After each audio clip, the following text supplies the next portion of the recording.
किस किस से पूछोगे? ये एक ऐसा सवाल है जिसका जवाब 7 मुल्कों के बैट्समैन ढूंढ रहे हैं। बेइज्जत होते हैं जैसे ओली पॉप हुए, लियम लिविंगस्टन हुए, पृथ्वी शॉ हुए और ना जाने कौन कौन हुआ। पर जसप्रीत बुमराह नाम की आंधी से कैसे निपटा जाए, इसको सॉल्व करने वाली कुंजी आज तक बनी ही नहीं है। कभी मन करता है कि देखें हमारे इंडियन बैट्समैन बुमराह को कैसे फेस करते हैं। इंतजार था कि कोहली किस तरह से बुमराह से गुरुवार को निपटेंगे।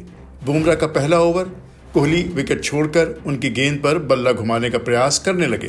तीसरी ही ऐसे प्रयास में वो गेंद को विकेटकीपर के पास एच कर बैठे।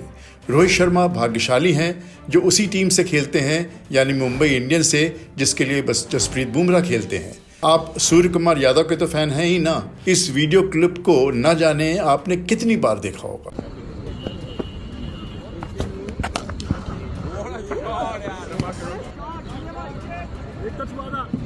पर सूर्य कुमार यादव बुमराह से इतना घबराते हैं कि उन्होंने मुंबई क्रिकेट एसोसिएशन से औपचारिक रूप से निवेदन किया है कि बुमराह उन्हें नेट्स में गेंदबाजी न करें। सूर्य कुमार यादव कहते हैं कि बुमराह के यॉर्कर से उनके पैर के अंगूठे यानी टो को खतरा है।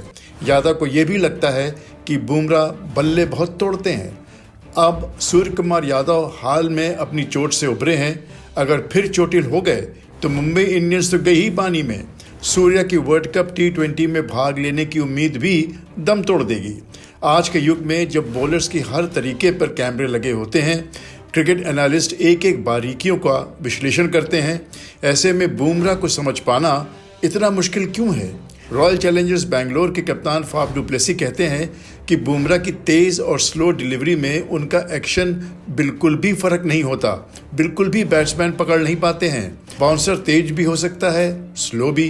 गेंद सीधी भी जा सकती है और कभी ऐसे कांटा पलटती है कि समझो शुरू हुई लखनऊ से और पहुंच गई लुधियाना। स्लो विकेट है, कोई बात नहीं।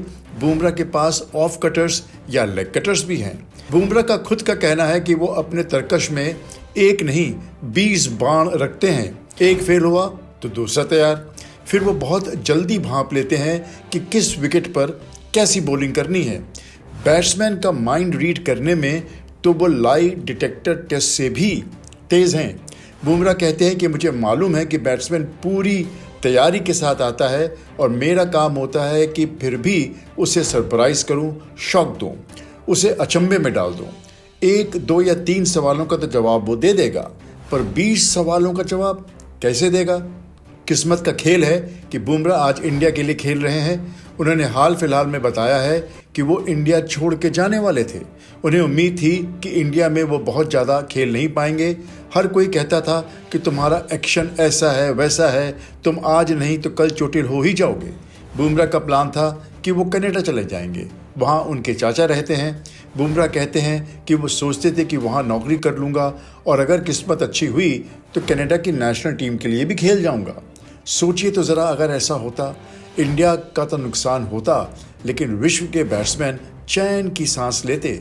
एक बार और भी समझ में आती है, बुमराह जैसे कितने हीरे होंगे जिनका समय ने साथ नहीं दिया होगा। वो हीरे जो गर्दिशों में चले गए, जिनके पूछने वाला कोई नहीं रहा। यानी आपके पास टैलेंट तो हो ही, किस्मत भी हो, लेकिन अगर आप बुमराह से ये बात कहेंगे तो वो अपना सर झटक देंगे।